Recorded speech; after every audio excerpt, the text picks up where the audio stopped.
Hello student, आई निशा बर्षा Salvi, your biology mentor. तो बच्चों, आज हमारा जो टॉपिक है बात करने का वो है ऑर्गेनिज्म एंड पॉपुलेशन। चैप्टर में सॉइल क्या होता है, किस तरीके से ऑर्गेनिज्म रिस्पॉन्ड करता है और साथ ही साथ में अडेप्टेशन की बात भी हम करने वाले हैं। इससे पहले कि हम सॉइल स्टार्ट करें, हम देखेंगे कि प्रीवियस वीडियो में हमने क्या पढ़ा और आज हम इस पार्ट के तहत क्या क्या कंप्लीट करने वाले हैं। Clear that? तो आ जाओ फटाफट से देखें। हमने बात करी थी बच्चों organism and its environment, its environment, right. इसके अंदर हमने बोला कि सबसे पहले कि भाई जो भी हम स्टडी कर रहे हैं वो क्या है, उसको हम कह रहे थे क्या, इकोलॉजी। क्या है ecology? That means study of interaction between organism and its environment. कि भाई हम ऐसे पढ़ाई कर रहे हैं, हम जानकारी ले रहे हैं कि ऑर्गेनिज्म और उसका जो वातावरण है वो आपस में कैसे परस्पर संबंधित है। यही हमारी क्या है, इकोलॉजी है। फिर इकोलॉजी की टर्म किसने दिया था? अर्नेस्ट हैकल सर ने दिया था, राइट। ये हमने इकोलॉजी में बात करी। फिर हमने क्या बोला था? हमने बोला कि जो इकोलॉजी है वो बेसिकली कुछ लेवल्स ऑफ ऑर्गेनाइजेशन से मिलकर के बनी हुई होती है, ठीक है। Levels of organisation, organisation. वैसे तो हमने क्या पढ़ा था, सेल से स्टार्ट किया था, cell, tissue, organ, organ system, organism. लेकिन जो इकोलॉजी स्टार्ट होती है वो स्टार्ट होती है बच्चों ऑर्गेनिज्म से, राइट। ऑर्गेनिज्म, ऑर्गेनिज्म मिलकर के पॉपुलेशन बना रहे थे, पॉपुलेशन मिलकर के कम्युनिटी बन रही थी और कम्युनिटी से हमारा इकोसिस्टम। इकोसिस्टम चूंकि हमारा पूरा एक चैप्टर है तो हमने यहाँ बात नहीं करी थी, हमने यहाँ बात करी थी सीधा बायोम की। ये बात समझ में आ गई? क्लियर? ये हमने प्रीवियस पढ़ा था। फिर हमने देखा था कि कौन कौन से ऐसे फैक्टर्स हैं जो कि इन्फ्लुएंस करते हैं ऑर्गेनिज्म को। तो बायोटिक और अबायोटिक फैक्टर्स की हमने बात करी थी। अबायोटिक फैक्टर में हमने 4 फैक्टर लिए थे। अबायोटिक फैक्टर्स में भी हमने मेनली 4 फैक्टर्स की बात करी थी, जिसमें हमने सबसे इंपॉर्टेंट फैक्टर था बच्चों टेम्परेचर, ठीक है। क्वेश्चन में आपके ऑप्शन आएंगे तो आप सबसे मोस्ट इंपॉर्टेंट जो फैक्टर है, अबायोटिक फैक्टर है जो कि इन्फ्लुएंस करता है, वो है हमारा टेम्परेचर। सेकेंड नंबर पे हमने वाटर की बात करी। थर्ड नंबर पे हमने लाइट की बात करी। लाइट में भी हमने देखा था कि जो हमारा समुद्र होता है किस तरीके से लाइट से अफेक्ट होता है। फिर हमने एल्गी की भी बात करी थी। आज का जो हमारा मुद्दा है बात करने का या पढ़ने का वो है सॉइल, ठीक है। आज हम जो बात करेंगे सॉइल के बारे में, यहां तक हमने प्रीवियस वीडियो में कंप्लीट कर लिया था, ठीक है। ये वाला जो चीज है, ये वाला जो चीज है बच्चों, ये मैंने फर्स्ट पार्ट में कंप्लीट कर लिया। पार्ट 1 आप देख लें, ठीक है। आज जो हम बात करेंगे वो बात करेंगे सॉइल की, ठीक है। साथ ही साथ हम देखेंगे कि किस तरीके का रिस्पॉन्स देते हैं, ठीक है। ऑर्गेनिज्म किस तरीके का रिस्पॉन्स देंगे, तो हम देखेंगे कि भाई ये माइग्रेट कर सकते हैं, ठीक है, ये सस्पेंड हो सकते हैं। इसके अलावा हम रेगुलेटर्स की बात करेंगे, रेगुलेट कॉन्फॉर्म्स की हम बात करने वाले हैं, राइट।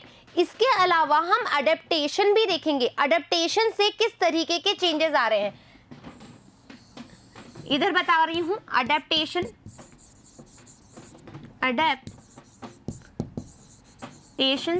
अडेप्टेशंस में हम क्या देखेंगे, 3 तरह के अडेप्टेशन हो सकते हैं।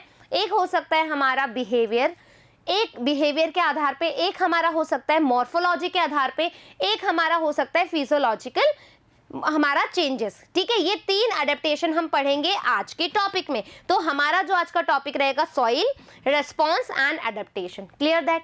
कहानी समझ में आ गई कि हम क्या पढ़ने वाले हैं? क्लियर? चले आगे। सो सॉइल स्टार्ट करने से पहले हम एक और चीज देखेंगे।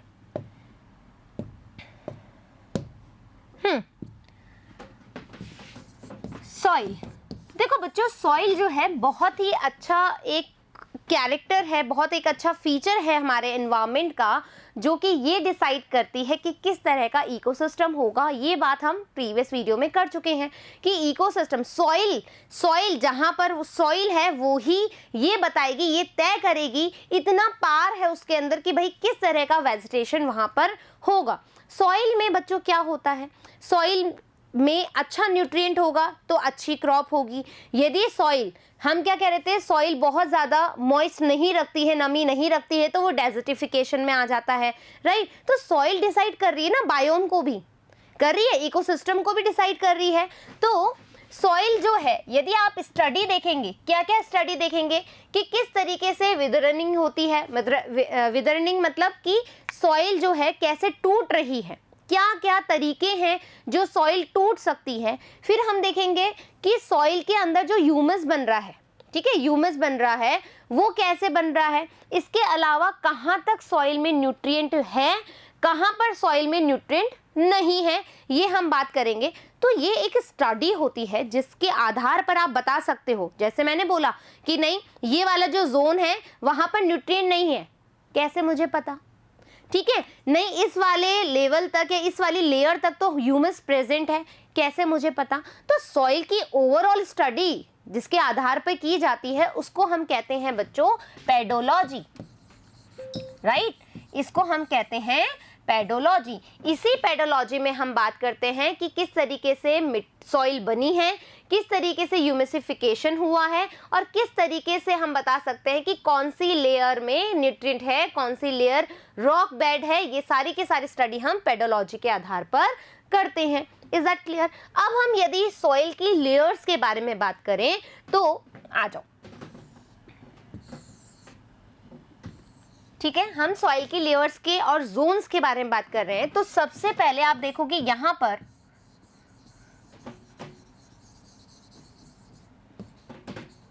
ठीक है, ये हमारा ट्री है, ठीक है। ट्री से आपको पता है कि जब हवा चलती है, ठीक है, हवा चलती है तो क्या होगा, बहुत सारे पत्ते गिरेंगे, राइट। वहां पर हम उसको कहते हैं लिटर, जो फ्रेश लीव्स आकर के यहाँ पर पहली लेयर पे गिरती है, ठीक है। आपका पौधा लगा हुआ है, आप खुद अपने घर के बाहर देख सकते हैं, यदि पौधे हैं या पेड़ हैं या रोड साइड पे भी देख सकते हैं कि जैसे ही ये लीव्स आके गिर रही हैं, ठीक है, ये लीव्स यहाँ पर आकर के गिर रही हैं और पूरी एक लेयर बन गई है, ठीक है। ये लो, ये फर्स्ट जो सॉइल की लेयर है बच्चों, इसको हम कहते हैं O1 जोन, ठीक है, इसको हम कहते हैं O1 जोन, राइट। अब देखो यहां पर ये जो लीव्स हैं वो आकर के इकट्ठा हो गई हैं, तो सीधी सी बात है यहां पर सॉइल की जस्ट नीचे वाली लेयर पे, जो हमारी O1 लेयर है उसके जस्ट नीचे एक और लेयर होगी और उसके अंदर होंगे डीकंपोजर, ठीक है। क्या होंगे वहां पर? डीकंपोजर, जो इस वाले लिटर को खाना शुरू करेंगे। क्या करेंगे? इस लिटर को खाना शुरू करेंगे। तो इस जोन को हम कहेंगे O2 जोन, राइट, और दोनों मिला के कहलाता है ओजोन, ठीक है। ओजोन वाला ओजोन नहीं, ओजोन, ठीक है, समझ गए? कहीं ओजोन कर दो उसको। तो O1 और O2 यहां पर हमारा होगा लेटर और यहां पर हमारा होगा डीकंपोजिशन, राइट। ये बात समझ में आ गई। अब देखो डीकंपोजिशन हुआ तो क्या होगा, वहां पर एक ह्यूमिसिफिकेशन होगा, ठीक है, ह्यूमस का निर्माण होगा। तो थर्ड जो है ये क्या है, यहां पर प्रेजेंट होगा ह्यूमस। ह्यूमस कैसा होता है बच्चों? ह्यूमस का जो कैरेक्टर होता है वो होता है डार्क कलर का होता है ये, ठीक है, डार्क कलर होता है। इसके अंदर बहुत ज़्यादा, मतलब देखोगे कि इतनी ज़्यादा रॉक टूट जाती है, बहुत ज़्यादा रॉक टूट जाती है, जिसकी वजह से जो इसका मॉर्फोलॉजी होगा, ठीक है, इसके जो कण होंगे, जो पार्टिकल्स होंगे, वो आप आइडेंटिफाई नहीं कर सकते इजीली, मतलब मॉर्फोलॉजी को आइडेंटिफाई नहीं कर सकते। तो यहाँ पर जो ह्यूमस होगा वो कैसा होगा, अमॉर्फस होगा। कैसा होगा बच्चों, अमॉर्फस, राइट। कैसे होंगे इसके पार्टिकल, कॉलोइडल फॉर्म में होंगे, ठीक है, कॉलोइडल फॉर्म में होंगे। और कैसे होंगे, स्लाइटली एसिडिक इन नेचर होगा। क्लियर दैट, ह्यूमस के बारे में समझ में आ गया। और ह्यूमस का बनना ही, ठीक है, ह्यूमस का बनना ही क्या कहलाता है, मैं लिख दूं एक बार, कॉलोइडल स्लाइटली एसिडिक, और इसके अलावा formation of humus called as humidification, ठीक है, ह्यूमिसिफिकेशन। Clear that, humus. अब इस जोन को हम कहते क्या है, तो इस जोन को हम कहते हैं बच्चों A1 जोन, ठीक है, जहां पर ह्यूमस प्रेजेंट होता है, एकदम काली काली सी। और ये क्या होती है, यहाँ पर ये उपजाऊ भी होती है, ठीक है, ये उपजाऊ भी होती है। क्यों, क्योंकि इसके जस्ट नीचे जो लेयर होगी वहां पर होंगे बहुत सारे न्यूट्रिएंट, ठीक है, यहां पर होंगे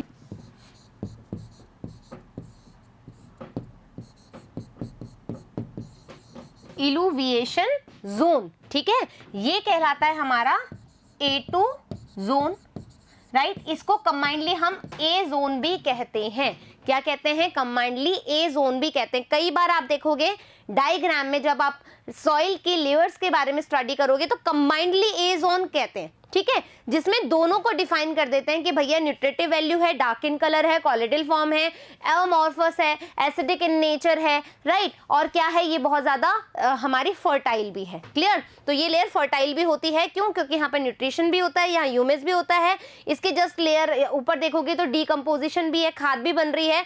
तो दैट मीन्स ये वाला जो जोन है वो कैसा होगा, बहुत ज्यादा उपजाऊ होगा। अब इसके जस्ट नीचे, ठीक है बच्चों, इसके जस्ट नीचे आप देखोगे कि अब जब ये इल्यूवेशन जोन है वहां पर न्यूट्रिएंट बहुत ज्यादा है, न्यूट्रिएंट बहुत ज्यादा है, लेकिन यहां पर न्यूट्रिएंट नहीं आएंगे। इस लेयर के बाद में न्यूट्रिएंट्स नहीं आएंगे, लैक ऑफ न्यूट्रिएंट्स होगा। इसको हम कहेंगे इल्यूविएशन, ठीक है, इल्यूविएशन जोन, यानी कि इस लेयर में अब लैक ऑफ न्यूट्रिएंट है, ठीक है, लैक ऑफ न्यूट्रिएंट्स है, और यहां पर फुल ऑफ न्यूट्रिएंट है, राइट। अब इसके जस्ट नीचे क्या होंगे, ऐसे बड़े बड़े पत्थर प्रेजेंट होंगे, ठीक है, इसको हम कहते हैं सी जोन। अच्छा, इसको मैंने बोला, यहां लिख दूं, ये है हमारा बी जोन, ठीक है, इल्यूविएशन वाला जो है, इल्यूविएशन वाला जो जोन है ये बी जोन है। इसके नीचे जस्ट बड़े बड़े पत्थर हैं, इसको हम सी जोन कहते हैं। और इसके जस्ट जो नीचे रहेगा वो कहलाएगा हमारा रॉक बेड, इसी को हम कहते हैं आर जोन। आई होप कि सारे जोन जो हैं क्लियर हो गए हैं आपकी सॉइल के। सबसे पहला लेयर जो है O1 जोन जो है, वहां पर क्या हो रहा है, फ्रेशली लीव्स गिर रही हैं, ठीक है, लीव्स गिरने की वजह से क्या होगा, जो जस्ट नीचे वाली लेयर है, ठीक है, उसको हम कहते हैं O2 लेयर और O2 जोन। वहां पर क्या प्रेजेंट होंगे, डीकम्पोजर प्रेजेंट होंगे, और वो उस लेटर को खाना शुरू करेंगे, ठीक है, जिसकी वजह से हमारे जस्ट नीचे लेयर पे क्या प्रेजेंट होगा, ह्यूमिसिफिकेशन, ह्यूमस, ठीक है, ह्यूमस बनेगा। ह्यूमस कैसा होगा, डार्क इन कलर होगा, ठीक है, डार्क इन कलर होगा। फिर हम कह रहे हैं कॉलोइडल फॉर्म में होगा और अमॉर्फस होगा, स्लाइटली एसिडिक होगा। क्लियर। इसके जस्ट नीचे वाला जो जोन है उसको हम कह रहे हैं A2 जोन। एक और मैं काम करती हूं,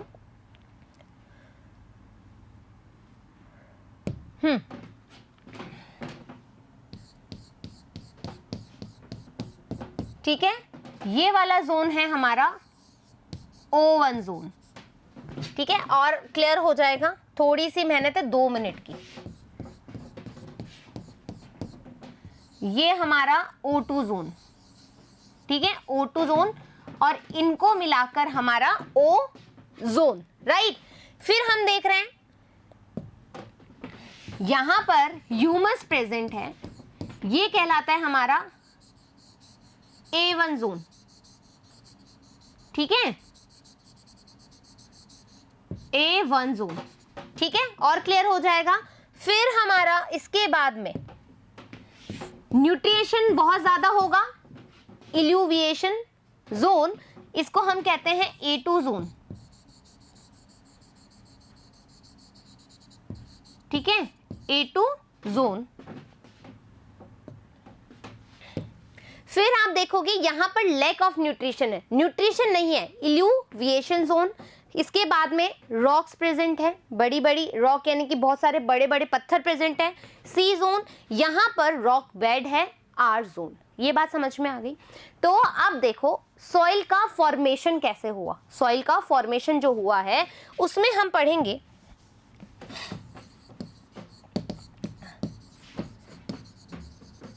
सॉइल फॉर्मेशन जो है बच्चों बेसिकली तीन चीजों से, तीन प्रोसेस से बना हुआ है। सॉइल का फॉर्मेशन कैसे हुआ, तो आप बोलोगे कि विदर्निंग हुई, ठीक है, विदरिंग हुई, जिसकी वजह से क्या हुआ, ब्रेकडाउन हुआ सॉइल का, ठीक है, ब्रेकडाउन ऑफ द रॉक या सॉइल जिससे बनी। विदर्निंग की वजह से क्या क्या मेथड होते हैं, तो हमारे पास physical, chemical as well as biological method है, ठीक है। फिजिकल में क्या आएगा, जो हमारा एनवायरनमेंट है, ठीक है, जो हमारा एनवायरनमेंट है वो उसके फोर्स की वजह से यदि रॉक टूट रही है तो वो फिजिकल हमारा कंपोनेंट हो गए। केमिकल, कुछ केमिकल आपस में ब्रेक डाउन हो रहे हैं जिसकी वजह से हमारी सॉइल बन रही है। बायोलॉजिकल, आपको पता है जैसे लाइकेंस होते हैं, जैसे मॉसेस होते हैं, ये क्या करते हैं, भूमि के अंदर कटाव को रोकते हैं, भूमि के कटाव को रोकते हैं, लेकिन ये भूमि के अंदर तक प्रेजेंट होते हैं, ठीक है। आपने जब इसका इवोल्यूशन पढ़ा है प्लांट किंगडम में तो आपको पता लगेगा कि मॉसेस जो हैं किस तरीके से बायोलॉजिकल फैक्टर के तौर पे काम करते हैं रॉक की विदर्निंग में, ठीक है, विदर्निंग में, राइट, समझ में आ गया। So now we have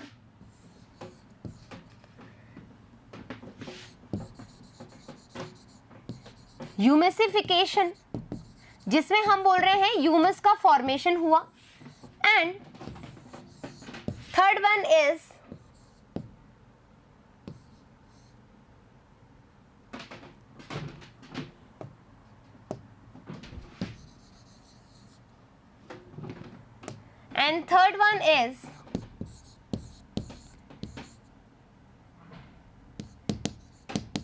illuviation and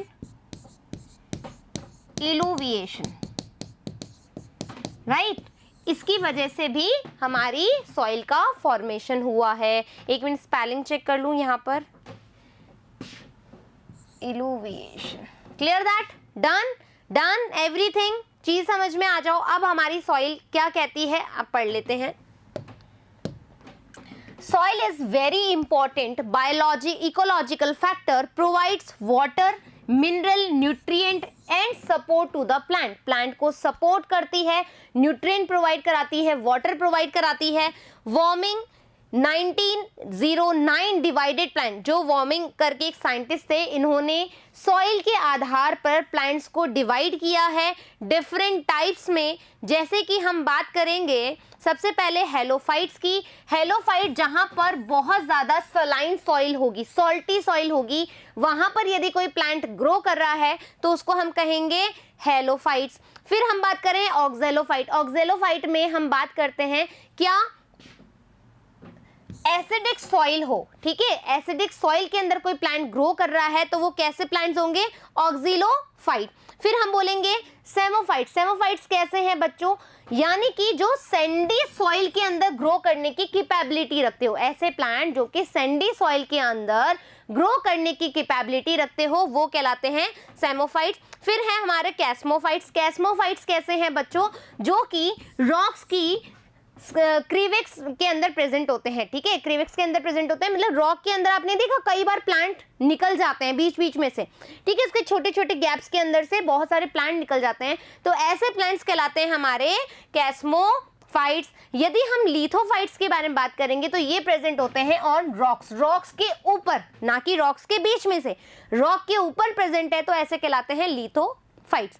now थोड़ा सा हमें ज्ञान कॉम्पोजिशन ऑफ सॉइल। आप सोचोगे मैम आपके एनसीईआरटी में तो ये सारी चीजें नहीं दे रखी, बट बच्चों हम क्या देखते हैं, प्रीवियस ईयर के क्वेश्चन में करवाती हूँ, तो सॉइल में से यदि आप प्रीवियस ईयर के क्वेश्चन देखोगे तो वो यहाँ से आए हुए हैं। कॉम्पोजिशन पूछ लिया है, कई बार आपका रॉक का फॉर्मेशन सॉइल का फॉर्मेशन पूछ लिया है, ह्यूमिसिफिकेशन पूछ लिया है, ह्यूमस का कैरेक्टरिस्टिक्स पूछ लिया है, तो आप कैसे बताओगे, ठीक है। तो इन सब चीज़ों की जानकारी के लिए मैंने ये सारी चीज़ें इंक्लूड करी है ताकि आपको बहुत अच्छी बेहतर नॉलेज मिल सके।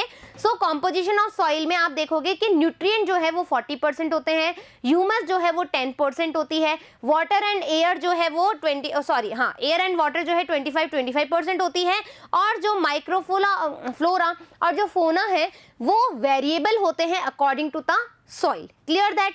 यहां तक समझ में आ गया? तो इस तरीके से हमने सॉइल में देखा कि सॉइल की स्टडी को हम पेडोलॉजी कहते हैं, सॉइल क्या क्या कंपोजिशन होता है, सॉइल का फॉर्मेशन कैसे होता है, किस तरीके के सॉइल्स में लेयर प्रेजेंट होती है, ये बात समझ में आ गई। सॉइल हमारे लिए क्यों इंपॉर्टेंट है, दैट मीन्स हमने अबायोटिक फैक्टर फिनिश कर लिए हैं।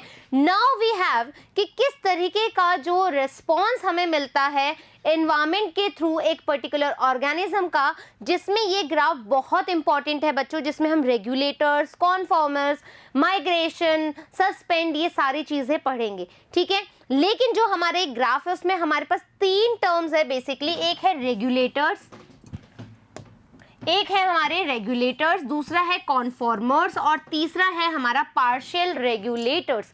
कॉन्फॉर्मर्स की स्पेलिंग एक बार मैं अपने उसमें देख लूं, मैंने लिखी है, क्या लिखी है, किधर गए हम, कॉन्फॉर्मेशन, ये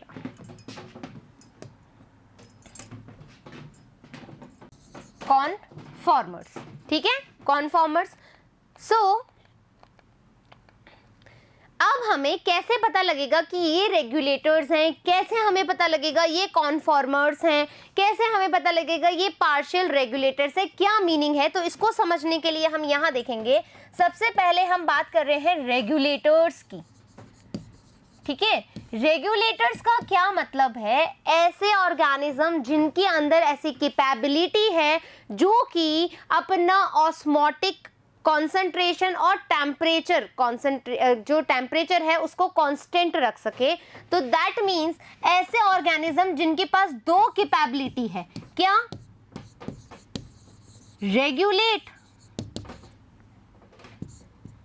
देयर टेम्परेचर, या we can say constant temperature हो जिनका, राइट। या मैं कहूं कि जो अपना ऑस्मोटिक प्रेशर है, ऑस्मोटिक हमारा रेगुलेशन है, उसको भी कांस्टेंट रह सके, तो कांस्टेंट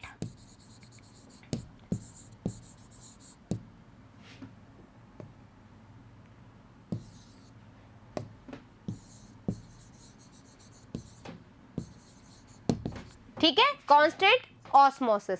अब ऐसे जो जीव हैं वो कहलाते हैं रेगुलेटर्स, जो कि अपना इंटरनल टेम्परेचर और अपना ऑस्मोसिस को कांस्टेंट रखते हो, चाहे एनवायरनमेंट कैसा भी हो। मतलब मैम जैसे हमारा एग्जांपल मैं देती हूँ ह्यूमंस का, हमारा अंदर कांस्टेंट टेम्परेचर कितना है, 37 डिग्री सेंटीग्रेड। जैसे ही हमें फीवर आता है तो हम बर्दाश्त नहीं कर सकते, लेकिन आप कहाँ जाते हो, जैसे मान लीजिए आप हिल स्टेशन पे गए, या सर्दियों का समय है, ठीक है, सर्दियों का समय है, तो आप अपने टेम्परेचर को कांस्टेंट कैसे रखते हो, आप क्या करते हो, जैसे बहुत सर्दी होती है हम शिवरिंग कर लेते हैं, सर्दी, तो क्या होता है, जितनी हम शिवरिंग करते हैं उतना ही हमारी बॉडी का टेम्परेचर मेंटेन हो जाता है, वो अराउंड 37 तक रहता है। टेम्परेचर ना तो डाउन होना चाहिए, ना टेम्परेचर हमारा हायर होना चाहिए, हमारी बॉडी बेकार हो जाती है, हमारी बॉडी वर्क नहीं कर पाती, बेकार इन द सेंस, राइट। तो टेम्परेचर को सर्दियों में हम कैसे मेंटेन रखते हैं, बाय द शिवरिंग। और यदि मैम बहुत ज़्यादा गर्मी है तो हमारे आती है स्वेटिंग। बहुत अच्छा सा पसीना आता है। देखो आप, जैसे पसीना आता है और मान लीजिए कि हमारे एनवायरमेंट में चली हवाएं, ठीक है, ये हवाएं, ठीक है, जुल्फों को तेरी, ये नहीं कहना है, ये हवाएं जो चलती है वो हमें ठंडा रखती है। क्यों? जैसे जैसे पसीने निकलते हैं आप देखोगे वो हमारी त्वचा को, हमारी बॉडी को कूल रखती है, ठंडा रखती है। दैट मीन्स वो बाहर के एनवायरमेंट में चाहे प्रॉब्लम हो लेकिन इंटरनल एनवायरमेंट को कांस्टेंट रखने के लिए कार्य करती है। यानी कि हम कैसे हो गए? रेगुलेटर्स। इस रेगुलेटर्स को पता है क्या करना पड़ता है? अब आप शिवरिंग कर रहे हो या आप क्या कर रहे हो, आप स्वेटिंग कर रहे हो, तो दैट मीन्स हमें एनर्जी लगानी पड़ रही है, ठीक है। तो रेगुलेटर्स कैसे होते हैं? एक्सपेंसिव होते हैं, ठीक है। क्यों? क्योंकि एटीपी खर्च करनी पड़ रही है, हम पैसा लगा रहे हैं। साथ ही साथ हम क्या कर रहे हैं? हमारा ऑस्मोटिक जो रेगुलेशन है उसको भी कांस्टेंट कर पा रहे हैं, जो हमारा टेम्परेचर है उसको भी कांस्टेंट रख पा रहे हैं। तो रेगुलेटर्स में कौन कौन आता है? तो आप कहोगे मैमल्स, राइट, आप कहोगे बर्ड्स, आप कहोगे, आपके एनसीईआरटी में दिया हुआ है फ्यू लोअर वर्टिब्रेट्स, ठीक है, और कुछ हमारे इनवर्टिब्रेट्स भी हैं, इनवर्टिब्रेट्स। Clear that? ये आपके एनसीईआरटी में एग्जाम्पल दे रखे हैं रेगुलेटर्स के, जो अपना टेम्परेचर कांस्टेंट रखते हैं चाहे बाहर का एनवायरमेंट कैसा भी हो। एग्जाम्पल मैमल्स, बर्ड्स, कुछ हमारे वर्टिब्रेट्स, कुछ हमारे इनवर्टिब्रेट्स। आ गई बात समझ में? अब हम बात करें हमारे कॉनफॉर्मर्स की, ठीक है। अब हम बात कर रहे हैं कॉनफॉर्मर्स की। कॉनफॉर्मर्स क्या होते हैं? जिनका टेम्परेचर बच्चों एनवायरमेंट के आधार पर रहता है, ठीक है। जैसे कि जो सर्दियों वाली जगह रहते हैं उनका टेम्परेचर अंदर से वैसा ही रहेगा जो एनवायरमेंट का है। यदि कोई गर्मी वाली जगह पे रहता है तो उनका जो टेम्परेचर वैसा होगा जैसा एनवायरमेंट का है। यदि तुमने गर्मी वाली जगह वाले जानवर को यदि कहाँ पटक दिया? सर्दी वाली जगह, तो बंदा खल्लास एकदम, कुछ भी उसमें से नहीं बच पाएगा। तो ऐसे ऑर्गेनिज्म जो कि अपना टेम्परेचर एनवायरमेंट के आधार पर रखते हैं वो कहलाते हैं कॉनफॉर्मर्स। तो इनका जो ग्राफ है आप देखोगे कैसा है बच्चों? इनका ग्राफ है ऐसा। और यदि हम बात करते हैं हमारे रेगुलेटर्स का तो इनका ग्राफ है हमारा कांस्टेंट वाला। अब हम बात करते हैं पार्शियल रेगुलेटर्स का मतलब क्या है। पार्शियल रेगुलेटर्स, पार्शियल रेगुलेटर्स क्या हैं? पार्शियल रेगुलेटर्स बड़े दिमाग वाले हैं, ठीक है, बड़ा ही दिमाग है उनमें, ठीक है। आप देखोगे कि हमारा जो कॉनफॉर्मर्स है उनका ग्राफ ऐसा है, जो कांस्टेंट है यानी कि रेगुलेटर्स है उनका ग्राफ ऐसा है, लेकिन जो पार्शियल वाले हैं उनका ग्राफ भाई बहुत थोड़ी देर, मतलब ये असल में क्या है? कॉनफॉर्मर्स हैं, लेकिन जैसे ही टेम्परेचर वेरिएबल हुआ, अब ये अपनी जान बचाना चाहते हैं तो ये क्या कर लेंगे? रेगुलेट कर लेंगे। तो पार्शियल रेगुलेटर्स हैं। ये बात समझ में आ गई? क्लियर? Picture clear? चलें आगे। तो ये हमारा कहाँ गया भाई? ये हमारा डन हो गया, क्लियर सारी चीजें। नाउ अब हमारे पास रेस्पॉन्ड टू अबायोटिक फैक्टर्स, ठीक है। हमने देख लिया है कॉनफॉर्म्स क्या होते हैं, हमने देख लिया है रेगुलेट्स क्या होते हैं। अब हम देखेंगे माइग्रेट। माइग्रेट में क्या हो रहा है कि दैट मीन्स कि जैसे ही एनवायरमेंट चेंज हुआ, सरवाइव नहीं कर पा रहे हैं तो वो दूसरी जगह माइग्रेट कर जाएंगे। जैसे कि वी आर, मान लीजिए कि हम रह रहे हैं दिल्ली में, रह रहे हैं, दिल्ली में बहुत ज़्यादा गर्मी, बहुत ज़्यादा गर्मी हमसे सहन नहीं हो रही, तो हम कहाँ चले जाएंगे? शिमला चले जाएंगे। हमने क्या कर लिया? थोड़ी देर के लिए माइग्रेट कर लिया, ठीक है, अपने वेजिटेशन को बनाए रखने के लिए, अपने रिप्रोडक्शन को बचाए रखने के लिए। मतलब ये इसके लिए नहीं, मतलब मैं एनिमल्स के बारे में बात कर रही हूँ या मैं पूरे ऑर्गेनिजम्स के बारे में बात कर रही हूँ जो माइग्रेट करते हैं। उनके बहुत सारे रीजन होते हैं, कुछ रिप्रोडक्शन के लिए करते हैं, कुछ अपने सर्वाइवल के लिए करते हैं, राइट, कुछ अपने बेबीज के लिए करते हैं। जैसे कि आप देखोगे माइग्रेट में आपके पास जो एग्जाम्पल दे रखा है वो साइबेरियन क्रेन का दे रखा है, जो कि साइबेरिया से राजस्थान में आ जाता है। क्यों? क्योंकि साइबेरिया में बहुत ज़्यादा कड़कती हुई ठंड पड़ती है, जिसकी वजह से वो अपने बच्चे नहीं दे पाता है, ठीक है, अपने बेबीज नहीं कर पाता, अपने एग नहीं दे पाता है। तो वो क्या कर पाता है? वो क्या करता है, जैसे ही वहाँ बहुत ज़्यादा सर्दी होती है वो आ जाता है माइग्रेट करके राजस्थान में भरतपुर के अंदर, ठीक है। वहां पर नेशनल पार्क में आ जाएगा, अपने बेबीज ले डाउन करेगा और क्या करेगा, जैसे ही वो बड़े हो जाएंगे और वहां का मौसम सही हो जाएगा वापस अपने साइबेरिया चला जाएगा। तो ऐसा क्या हुआ, माइग्रेट करने वाले। अब है कुछ सस्पेंड। सस्पेंड की कहानी क्या है मैम, सस्पेंड में आप देखोगे बच्चों, हम नहीं करते कुछ टाइम के लिए सस्पेंड कर दिया, सस्पेंड मतलब मुझे काम नहीं करना, अब मेरा हो गया काम, अब मैं सस्पेंड कर देते अपन, भाई तुम अब कुछ टाइम तक काम नहीं कर पाओगे। तो वैसे ही क्या होता है, जैसे हमारे बैक्टीरियाज हैं बच्चों, है ना, जैसे ही अनफेवरेबल कंडीशन आती है तो वो क्या करते हैं, स्पोर्स फॉर्मेशन करते हैं, स्पोर फॉर्मेशन करते हैं, जैसे फंजाई में भी होता है। वैसे ही हम बात करें कुछ एनिमल्स की, जैसे कि हमारा बेयर है, ठीक है, बेयर क्या करता है, वो करता है कि भाई मैं सर्दियों में खूब सोऊंगा, हाइबरनेशन कर देता है। वैसे ही कुछ करते हैं कि नहीं मैं गर्मियों में सोऊंगा, समर स्लिप है, एस्टिवेशन कर देते हैं। कुछ जो एनिमल्स हैं जैसे कि जू प्लैंकटन की बात करें, वो डायपोज यानी कि दोनों कंडीशन, ठीक है, दोनों कंडीशन, सर्दी में भी सोऊंगा गर्मी में भी सोऊंगा, मैं कुछ काम नहीं करूंगा, डायपोज हो जाएगा। पॉज यानी कि रोक देना, ठीक है, दोनों तरीके से अपने आप को रोक देना। जू प्लैंकटन उसका एग्जाम्पल है। ये बात समझ में आ गई, आ जाओ देख ले। Regulate example mammals and bird, few invertebrates and vertebrates. Conform example shrew and hummingbird, polar bear. Migrate example Siberian crane. के लादो नेशनल पार्क याद रखेंगे भरतपुर के अंदर है, क्लियर। और जो श्रूज होते हैं वो हमारे ये हैं, ठीक है, ऐसे होते हैं बच्चों, एनवायरमेंट चेंज होते हैं इनको बड़ी प्रॉब्लम होती है। Now we have Siberian crane, देखो कितने क्यूट से हैं। सस्पेंड में है हाइबरनेशन, बियर जो कि क्या करता है, सर्दियों में सोता है, ठीक है, विंटर स्लीप। एस्टिवेशन में शायद ए आना चाहिए, ठीक है, एस्टिवेशन में स्नेल एंड फिश जो कि गर्मियों में सोते हैं, डायपोज में जू प्लैंकटन, क्लियर। चले, hibernation, undergo winter sleep, body temperature drops, ठीक है, बॉडी टेम्परेचर जो हो जाता है बहुत ज्यादा ड्रॉप हो जाता है, ब्रीथिंग में इशू आती है, हार्ट बीट स्लो हो जाती है। एग्जाम्पल नदल ground, squirrels and bear, right. आप देख रहे हो यहाँ पर एक ये हाइबरनेशन दिखा रहा है कि भैया बहुत ज्यादा ठंड है, मैं कुछ काम नहीं करूंगा, मैं सस्पेंड होना चाहता हूं, तो ये रोक देता है, अवॉइड करता है। वैसे ही यदि एस्टिवेशन की बात करते हो, स्नेल जो होता है वो कहता है कि मैं गर्मियों में काम नहीं करूंगा।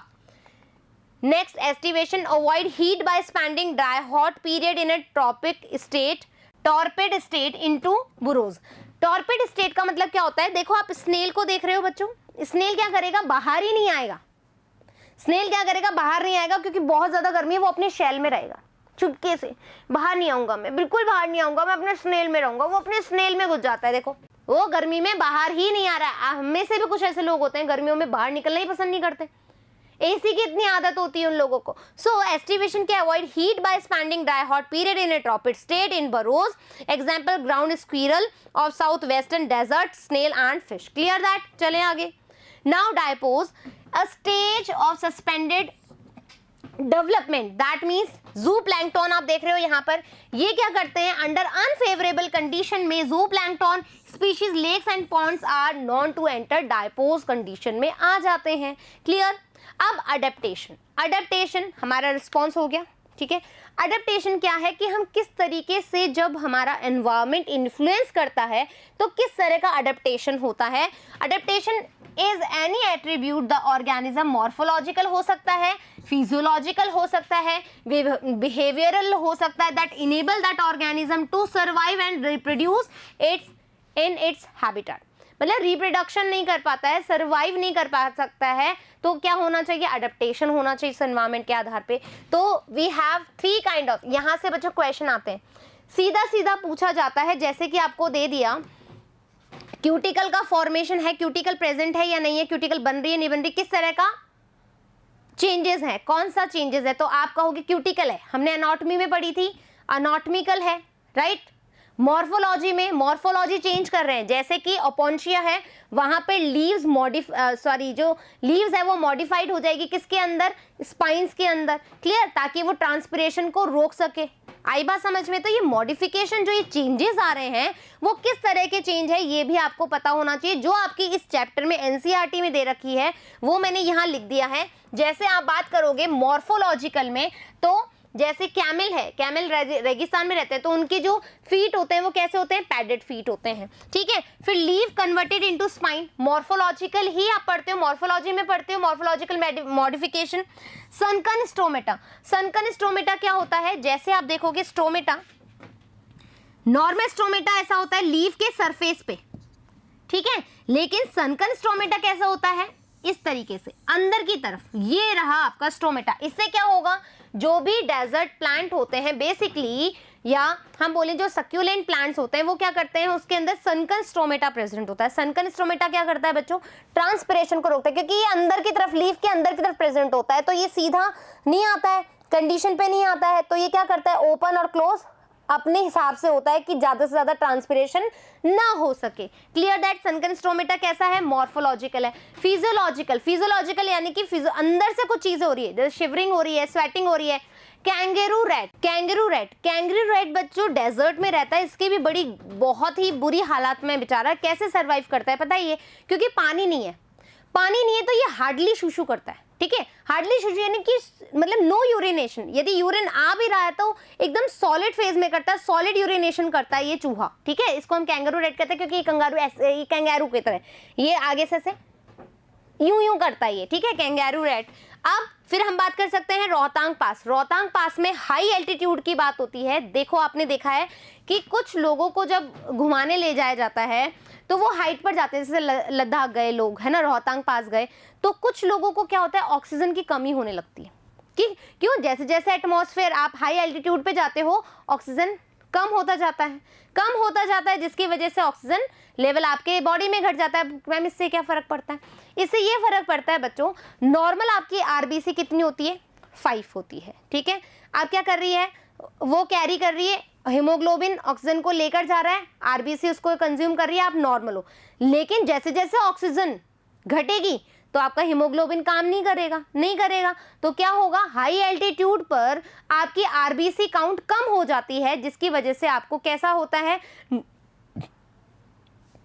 कैसा होता है, नोजिया सा फील होता है, वॉमिटिंग आने का ऐसी कंडीशन रहती है, आपको चक्कर आते हैं, आपको कुछ भी अच्छा नहीं लगता, एंजाइटी सी फील होती है। वो क्यों होती है, क्योंकि हाई एल्टीट्यूड पे पहुंचते हैं। और एक और बात, जैसे आप देखोगे एक जो पर्सन है जो हिली स्टेशन पे रहते हैं, जो पहाड़ों पर्वतों पे रहते हैं, उनकी आरबीसी और हमारी आरबीसी में डिफरेंस होगा। हमारी आरबीसी लगभग 5 मिलियन होगी तो उनकी आरबीसी हमसे ज्यादा होगी। आ गई बात समझ में, हाई एल्टीट्यूड समझ में आ गया।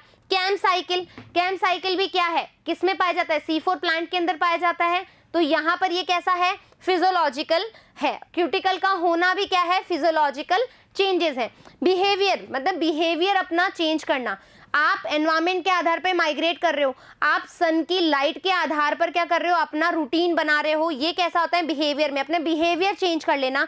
डेजर्ट लिजार्ड, डेजर्ट लिजार्ड क्या करेगी, वैसे धूप में पड़ी रहती है, लेकिन बहुत ज्यादा सनलाइट होगी तो वो अपनी क्या करेगी, अपने बिल में चली जाएगी, ठीक है। वैसे बरोइंग यानी कि कुछ जो एनिमल्स होते हैं जो डेजर्ट में रहते हैं, बहुत ज्यादा तेज धूप होती है तो वो अपने बिल बनाना शुरू कर देते हैं। आ गई बात समझ में, क्लियर। चलें आगे। अडेप्टेशन इन प्लांट, अब प्लांट के अंदर आपको पता है जीरोफाइट्स होते हैं हमारे पास, जो कि कहाँ रहते हैं, डेजर्ट में, और जो हमारे हाइड्रोफाइट्स होते हैं जो वाटर में होते हैं, उनमें डिफरेंस होता है, उनकी मॉर्फोलॉजी में, उनकी एनाटॉमी में डिफरेंस होता है। जैसे कि थिन लीव्स होती हैं, पतली पतली, जैसे आप देख रहे हो बिल्कुल पतली पतली है, जो क्यों पतली, क्यों, क्योंकि इनको फ्लोटिंग करनी होती है वाटर के ऊपर। स्टोमेटा एब्सेंट, पानी के अंदर है तो स्टोमेटा का कोई रोल नहीं है। क्यूटिकल एब्सेंट, कोई फर्क ही नहीं पड़ता, पानी आए नहीं, चिकनी होना जरूरी नहीं है। गैसेस एक्सचेंज बाय डिफ्यूजन, और डिफ्यूजन के द्वारा, क्यों, क्योंकि स्टोमेटा नहीं है तो गैसेस का एक्सचेंज तो होगा, तो वो कैसे करते हैं, with the help of diffusion, क्योंकि स्टोमेटा एब्सेंट होता है। Now we have xerophytes. Xerophytes plants में क्या है, मॉडिफिकेशन देखा जाता है, leaves modified into spine, succulent stems, right. Sunken and scotoactive, stomata present होता है, कैम्प पाथवे होता है, थिक क्यूटिकल होती है, वेल डेवलप्ड रूट सिंथेसिस होता है, जो मैं आपको बता चुकी हूँ already. Now we have kangaroo rat. Kangaroo rat देखो कैसा होता है, ये रहा कैंगेरू रैट, ये देखो ऐसे है ना, चू चू चू चू चू। क्या होता है इस चूचू में, absence of an external source of water, the kangaroo rat in north American desert incapable of meeting all its water requirement. इसके पास पानी पीने को नहीं होता, शूशू कहाँ से करेगा, कहाँ से यूरिनेशन होगा बेचारे को, तो its internal fat oxidation, fat oxidation होता है in which water by a product, ठीक है। क्या होगा, इसके अंदर फैट ऑक्सीडेशन होता रहता है इसकी बॉडी के अंदर, जिसकी वजह से इसकी जो पानी की पूर्ति होती है हो जाती है, क्योंकि डेजर्ट में पानी नहीं है, पिएगा क्या, इसी वजह से कैसा होता है, ये सॉलिड यूरिनेशन होता है। It has also the ability to concentrate to its urine को कॉन्सेंट्रेट कर लेता है, यानी कि यूरिनेशन नहीं होगा तो गाढ़ा होगा, बहुत सॉलिड टाइप से होगा, so that minimal volume of water use to remove excretory product. Clear that. Adaptations rules, कुछ रूल्स हैं, इसको हम बहुत अच्छे समझेंगे। आपके एनसीईआरटी में एलन रूल तो दिया ही हुआ है। एक रूल है बर्जियस रूल, जिसको लर्न कर सकते हो बर्गर रूल के तौर पे। यहाँ पर क्या होगा देखो, कैसे याद करोगे आप। जो एलन रूल है वो कहता है कि जो हमारी बॉडी है, ठीक है, पहले एक और बात समझो, सबसे पहले एक और बात समझो। एक होता है हमारे पास सरफेस एरिया, ये बात समझ लोगे तो क्लियर हो जाएगी कहानी। सरफेस एरिया, एक हमारे पास होता है वॉल्यूम, ठीक है, सरफेस एरिया, और एक होता है वॉल्यूम। सरफेस एरिया जो है बच्चों, सरफेस एरिया जितना ज्यादा होगा, ठीक है, सरफेस एरिया में ये कैपेबिलिटी होती है कि वो हीट लॉस भी कर सकती है और गेन भी कर सकती है। तो अब सुनो मेरी बात, ठीक है, सरफेस एरिया कैसे मैटर करता है, सरफेस एरिया से ही हीट लॉस हो रही है, हीट गेन हो रही है, और वॉल्यूम इसकी जस्ट अपोजिट चीज है। कैसे, आप कह रहे हो कि एक बंदा कोल्ड एरिया में रह रहा है और एक बंदा जो है हॉट एरिया में रह रहा है, तो कोल्ड एरिया में आपको कैसा सरफेस एरिया होना चाहिए, ठीक है, कोल्ड एरिया में हमारे पास सरफेस एरिया कैसा होना चाहिए। देखो बच्चों, सरफेस एरिया जितना ज्यादा होगा उतना हीट का लॉस होगा। अब कोल्ड वाले को अपनी हीट बचानी है, नहीं तो वो ठंड से मर जाएगा। मतलब कॉमन सेंस वाली बात है, रटने की जरूरत नहीं है, क्योंकि सरफेस एरिया हीट लॉस भी कर रहा है, हीट गेन भी कर रहा है। जितना ज्यादा सरफेस एरिया होगा उतना हीट लॉस भी होगा। तो कोल्ड वाले को, जैसे पोलर बियर है, यदि उसकी बॉडी सरफेस एरिया क्या होगा, ज्यादा होगा, तो उसकी तो हीट निकल जाएगी, बेचारा सर्दी से मर जाएगा। तो जो कोल्ड में रहेगा उसका सरफेस एरिया कैसा रहेगा, उसका सरफेस एरिया रहेगा कम, और जो हॉट में रहेगा उसका सरफेस एरिया रहेगा ज्यादा। क्लियर दैट, ये बात समझ में आ गई क्यों। अब वॉल्यूम की बात करते हैं। देखो बच्चों, जितना ज्यादा वॉल्यूम होगा, ठीक है, उतना सरफेस एरिया कम होगा, जितना वॉल्यूम ज्यादा होगा उतना सरफेस एरिया कम होगा। तो सरफेस एरिया यहां पर कम है तो यहां पर वॉल्यूम ज्यादा होगी, एम आई राइट। यहां पर सरफेस एरिया ज्यादा है तो वॉल्यूम यहां पर कम होगी। ये बात समझ में आ गई, ठीक है, ये बात समझ में आ गई। ये किसने दिया, बर्जर रूल है ये, ठीक है। एलन रूल क्या कहता है कि जो हमारे एक्सट्रीमिटीज होते हैं, जैसे कि कान हो गए, जो हमारी फिंगर हो गई, जो हमारी टो और पैर की जो उंगलियां हो गई, जो हमारा नोज हो गया, ठीक है, जैसे कि अभी हम हैं, ठीक है, अभी हमारे जो एक्सट्रीमिटीज हैं वो अच्छे खासे हैं, नाक हमारा बड़ा होगा, लेकिन जो आप सर्दी वाली जगहों के जो बंदे देखोगे उनका नाक थोड़ा छोटू सा होता है, उनके कान भी थोड़े छोटू से होते हैं। क्यों, क्योंकि हीट लॉस ज्यादा होता है, जितना सरफेस एरिया उतना हीट लॉस। तो वो क्या करेंगे, उसके एक्सट्रीमिटीज को छोटा कर देंगे, छोटा कर देंगे। ये रूल किसने कहा, एलन ने बताया, ठीक है, ये एलन ने रूल बताया एक्सट्रीमिटीज का, बर्जर ने रूल बताया हमारे सरफेस एरिया बाय वॉल्यूम का, और इसी के साथ में हमारे पास एक और रूल है जो बताता है कि जितनी वर्टिब्रेट की संख्या ज्यादा होगी वो रहेगा हमारे हॉट प्लेस में, ठीक है, राइट। आगे बात समझ में। सो Allen rule, mammal form colder climates generally have shorter ears and limbs to minimize heat loss. Shorter extremities की बात कर रहा है। Example in the polar seas, aquatic mammal like seals have a thick layer of fat. Blubber होता है, आपकी उसमें लिखा हुआ है, एनसीईआरटी में एग्जांपल दे रहा है, below their skin act as an insulator and reduce loss of body heat. उसका सरफेस एरिया कम है, उसका वॉल्यूम ज्यादा है, जिसकी वजह से उसकी बॉडी में फैट ज्यादा है और इसी से वो बच सकती है। तो यहाँ पर क्या होगा, देखो दोनों चीज मैंने कंबाइन करके बता रही हूं मैं। यहाँ पर आप देखोगे, देखो कितनी खतरनाक सा शरीर है इनका, कितना मोटी सी चमड़ी है, यहाँ पे फैट प्रेजेंट है। क्लियर। बर्जर रूल क्या बता रहा है, Bergmann's rules state that organism at higher altitude should be larger and thicker than those present near the equator, right? कैसा होगा, जो इक्वेटर बोले तो हम लोग, ठीक है, इक्वेटर के पास प्रेजेंट है, तो वहां पर क्या होगा, हमारा सरफेस एरिया ज्यादा होता है और जो हमारे पोल की साइड पे रहते हैं उनका सरफेस एरिया कम होता है, लेकिन उनकी वॉल्यूम ज़्यादा होती है और हमारा वॉल्यूम कम होता है। आई होप कि ये सारी चीज़ें क्लियर हो गई है। Thermo regulation is energetically expensive for many organism, मैंने बताया था क्यों, क्योंकि सभी के पास में पैसा खर्च करने के लिए पैसा भी तो होना चाहिए, तो एनर्जी भी तो होनी चाहिए, तो कुछ ऑर्गेनिज्म एनर्जी खर्च नहीं कर सकते हैं। This is a particularly true for small animal like shrews and hummingbirds. So heat loss और heat gain is a function of surface area, surface area का काम होता है। सिंस स्मॉल एनिमल, यही रीजन है कि जो छोटे छोटे जानवर हैं आपको पोल्स की तरफ या ठंडे प्रदेशों में नहीं मिलेगा, क्योंकि यहाँ पर मैंने क्या बोला कि जो स्मॉल एनिमल्स है उसका सरफेस एरिया क्या होगा, ज्यादा होगा उसकी वॉल्यूम से, तो वो ठंडे प्रदेश में नहीं रह सकते हैं। Since small animal have a larger surface area relative to their volume, they tend to lose body heat very fast. When it is cold outside, then they have to expend much energy to generate body heat through metabolism. यदि छोटे animals को आपने कहाँ भेज दिया, ऐसी ठंडी जगह भेज दिया, तो बेचारों को क्या करनी पड़ेगी, बहुत ज़्यादा एनर्जी खर्च करनी पड़ेगी। क्यों?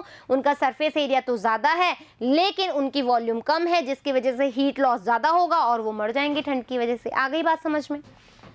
This is the main reason why very small animal are rarely found in polar region. आपकी एनसीईआरटी में दिया हुआ है, आपको पता होना चाहिए क्यों नहीं होंगे। रीजन समझ में आ गई? बर्जर रूल के हिसाब से क्या होगा, सरफेस एरिया जितना ज्यादा होगा उतनी वॉल्यूम कम होगी, जितना सरफेस एरिया ज्यादा होगा इतना हीट लॉस ज्यादा होगी। Clear that? आ गई बात समझ में? जॉर्डन्स रूल, जॉर्डन्स रूल क्या कहता है, लॉ ऑफ वर्टिब्राe, वर्टिब्रेट की जो वर्टिब्राe होती है उसके हिसाब से वो कोल्ड और जो हमारा हॉट सीजन होता है उसके अंदर एनिमल्स के बारे में बताते हैं। Now we have behavioural adaptation. Desert lizard lack the physiological ability that mammals have to deal with the high temperature. मैंने कहा था लिजर्ड क्या होगी, बाहर देखो यहाँ पर ये लिजर्ड अब ये आराम से फैली हुई सो रही है जब तक इसको धूप सेकनी है, जैसे ही ज्यादा गर्मी हुई ये बिलों में घुस जाएगी अपने। आई बात समझ में? तो क्या कहना चाह रहा है, desert lizard lack the physiological ability that mammals have to deal with high temperature. जैसे हमारे पास हाई टेम्परेचर में हम डील कर सकते हैं, क्या करते हैं हम, पसीने आते हैं हमारे पास, लेकिन उसके पास ये कैपेबिलिटी नहीं है। They keep their body temperature fairly constant by behavioural means they enjoy in the sun and absorb heat when their body temperature drop below। जैसे ही उनकी बॉडी का टेम्परेचर डाउन जाएगा वो सन के मतलब सन चाचू की रोशनी में बैठी रहेंगी। But move in to shade when the surrounding temperature start increasing. जैसे जैसे टेम्परेचर बढ़ेगा वो अपने आप को बचाना चाहेगी और बिलों में घुस जाएगी। Example desert lizards. आ गई बात समझ में? Now physiological adaptation. At high altitude the body does not get enough oxygen due to low atmospheric pressure known as altitude sickness. बहुत लोगों में एल्टीट्यूड सिकनेस होती है। The body compensate low oxygen availability by increasing red blood cell production, decreasing the binding capacity of haemoglobin and by increasing breathing rate. क्या करते हैं, bind नहीं होते हैं हीमोग्लोबिन से, ऑक्सीजन को कैरी नहीं कर पाते, इसकी वजह से नोज़िया हो जाता है, वॉमिटिंग हो जाती है, क्या होता है, एंजाइटी सी फील होती है। Example humans going to the mountain region. देखो यहाँ पर ये क्या कह रहा है, not only its good up here it is hard to breathe. यहाँ पर चढ़ना ही मुश्किल नहीं है लेकिन यहाँ पर सांस लेना भी बहुत मुश्किल हो रहा है। तो इस तरीके से हमने क्या देखा, सॉइल देखा, रेस्पॉन्स देखा, साथ साथ अडेप्टेशन देखे। इसके बाद हम देखेंगे पॉपुलेशन, पॉपुलेशन एट्रीब्यूट्स में हम उसका क्या देखेंगे, बहुत सारे मॉडल्स की बात करेंगे, उसके ग्राफ कर्व्स की बात करेंगे, ठीक है, क्या क्या उसके पैरामीटर्स होते हैं, नेटिलिटी क्या होती है, मोर्टिलिटी क्या होती है, सारी की सारी चीज़ें हम बात करेंगे नेक्स्ट पार्ट में। आई होप कि दोनों के दोनों जो पार्ट्स हैं वो आपको समझ में आ गए होंगे। फिर मिलेंगे पॉपुलेशन के साथ बहुत जल्द ही, जब तक थैंक यू।